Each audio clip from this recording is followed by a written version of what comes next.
kembali lagi di channel informatika kita.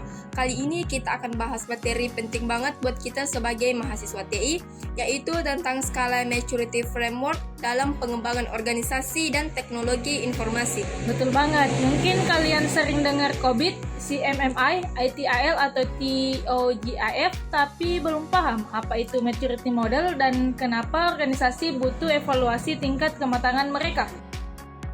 Sebenarnya skala maturity itu apa sih? Jadi gini, singkatnya skala maturity adalah sistem pengukuran untuk menilai seberapa matang dan terstruktur proses dalam organisasi.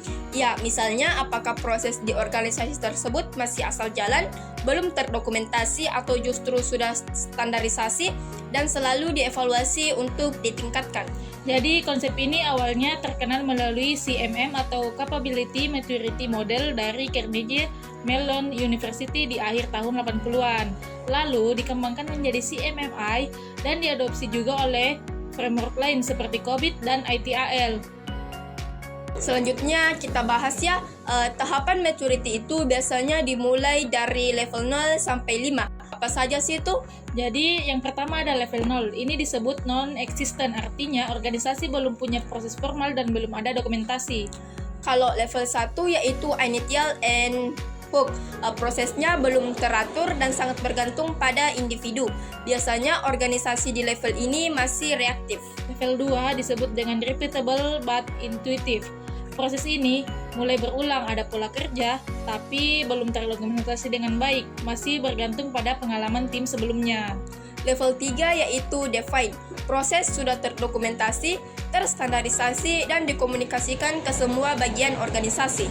Level 4 ada managed and measurable. Proses ini diukur dengan KPI, ada monitoring berkala, dan data dipakai untuk pengambilan keputusan.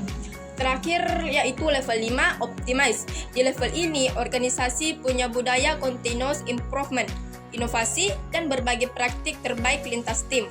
Jadi ingat ya, nggak semua organisasi harus sampai di level 5. Yang penting adalah prosesnya sesuai dengan kebutuhan bisnis. Framework apa saja sih yang pakai maturity model? Jadi framework yang pakai maturity model ada COVID, CMMI, ITIL, dan TOGIF. Nah, COVID sendiri menggunakan tata kelola dan manajemen TI.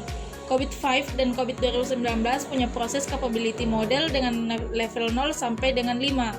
Kalau CMMI awalnya dibuat untuk pengembangan software, tapi sekarang dipakai juga untuk manajemen proyek dan pengembangan produk. Kalau ITIL sendiri itu lebih ke layanan TI, tapi banyak organisasi mengadopsi ITIL maturity model untuk mengukur efektivitas layanan mereka. Nah, dan TOGIF biasanya digunakan dalam arsitektur enterprise, termasuk untuk menilai maturity di governance, standarisasi, dan integrasi TI. Jadi penerapan maturity model itu perlu komitmen manajemen puncak. Biasanya dimulai dengan asesmen awal untuk tahu posisi organisasi saat ini. Nah, setelah itu dibuat improvement plan atau rencana peningkatan, lalu dilakukan pelatihan, komunikasi internal, dan perubahan budaya kerja. Terakhir, jangan lupa untuk monitoring berkala untuk melihat progres peningkatan maturity organisasi. Nah, ada pun contohnya yaitu ada organisasi yang menilai proses layanan pelanggan digital mereka di level 2. Setelah perbaikan SOP, pelatihan tim, dan penggunaan dashboard KPI dalam 18 bulan, mereka berhasil naik ke level 4. Jadi, manfaat maturity model itu banyak banget, seperti membantu evaluasi posisi organisasi, mendukung perencanaan strategis, meningkatkan efisiensi, dan mendorong inovasi hingga meminimalisir risiko. Selain itu, maturity model juga membantu organisasi memenuhi standar kepatuhan dan meningkatkan kepuasan stakeholder. Jadi teman-teman sekalian, maturity model bukan cuma soal angka level, tapi bagaimana organisasi kita berkembang secara sistematis. Betul banget, sekian untuk pembahasan kita kali ini tentang skala maturity dalam framework. Semoga bermanfaat ya. See you di video pembahasan berikutnya.